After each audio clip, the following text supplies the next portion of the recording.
Alright, I think that's okay. Now I'm filming at night, but I'm wearing sunglasses because the only way to get good lighting in here, at least using the front-facing camera on my cell phone, because now I'm mentioning what camera I'm using all the time, uh, is to have a ton of lighting on me. And rather than squinting and really showing off these eyes, I'm wearing the sunglasses because I don't want to damage my expensive eyes. So, what I want to talk about with you guys today is gas mileage because I don't know about you, but I don't have money to throw away. Maybe you do. If you do, you could donate it to me. Um, but if you're like me and you don't, which I think most people actually are, gas mileage is something that affects everybody. Now, maybe you drive a four-cylinder car. I have a four-cylinder car, and honestly, I'm not impressed by the gas mileage that it gets. It gets a little under 30 most of the year. Sometimes it's a little bit over, depending on what additives they put in the gas because of the temperature outside. But we want to, obviously a V6, a V8, a three-cylinder, or a four-cylinder, gas mileage is still a thing. Whether you have a hybrid or not, it's still a thing.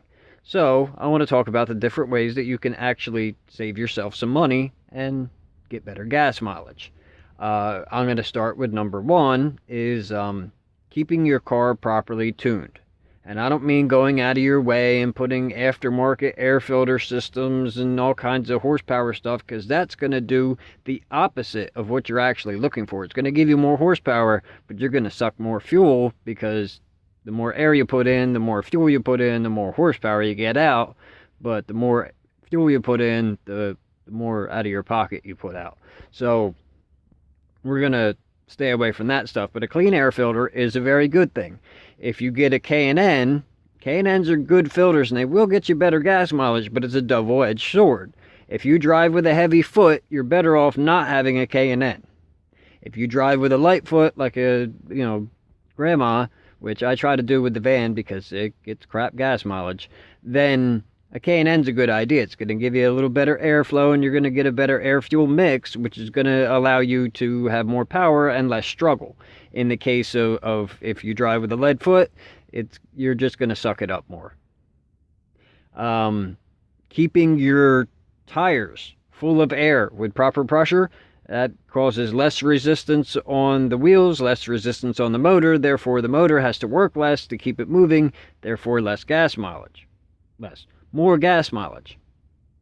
Another thing you can do is fuel system cleaners. Now, I don't think that you should have to use a fuel system cleaner with every tank. I think that's overkill. But every 10 tanks or so, it's not a bad idea to throw in a fuel system cleaner. Now, me personally, I like Seafoam.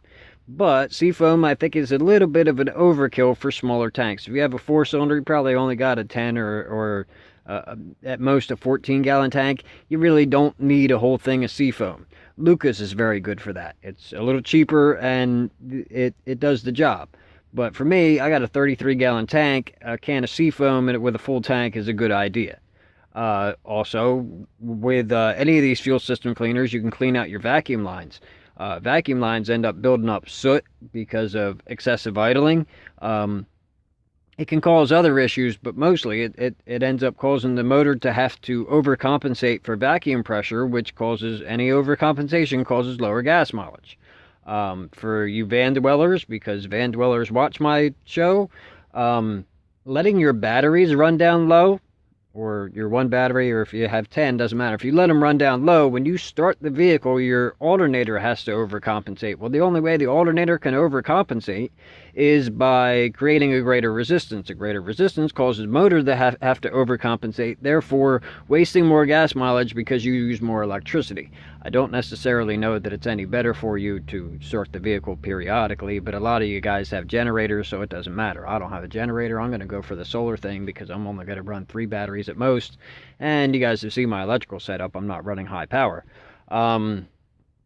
Anyway, weight reduction is a good idea, but I wouldn't go excessively. Obviously, I live in here, so weight reduction isn't much of what I'm doing. to get 19 miles to the gallon out of a 350 Vortec, which is better gas mileage than my stepdad gets out of his 5.3 Vortec with about half the weight. So I must be doing something right.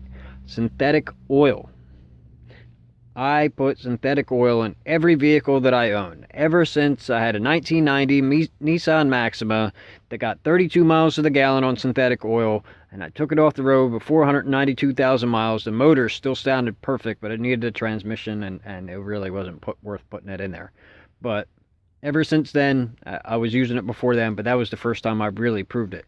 I actually find I get better gas mileage out of the Mobil 1 Extended Performance than I do out of the regular Mobil 1.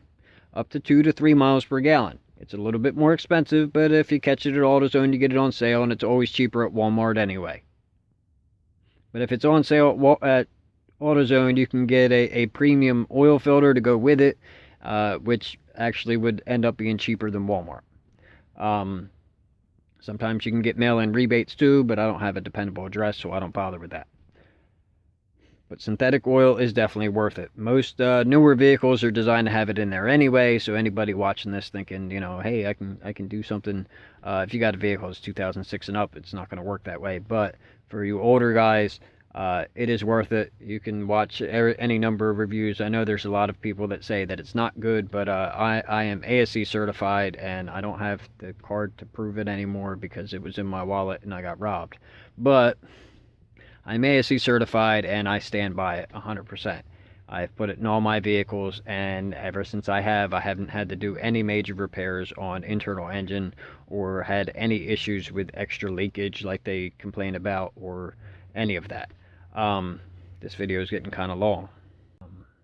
I think I'm going to call that for now. And if you like this, please subscribe. I'll be posting periodically different tips and tricks on how I get by with my van dwelling life. And I like to do a lot of angry episodes about what I'm pissed off about and what's wrong with the world from my point of view. I also do all my adventures, kayaking, camping, and exploring different shops. So if you like this, please subscribe. Check me out. I got a whole slew of videos, and I'll be clicking them in the corner here. Thanks for watching.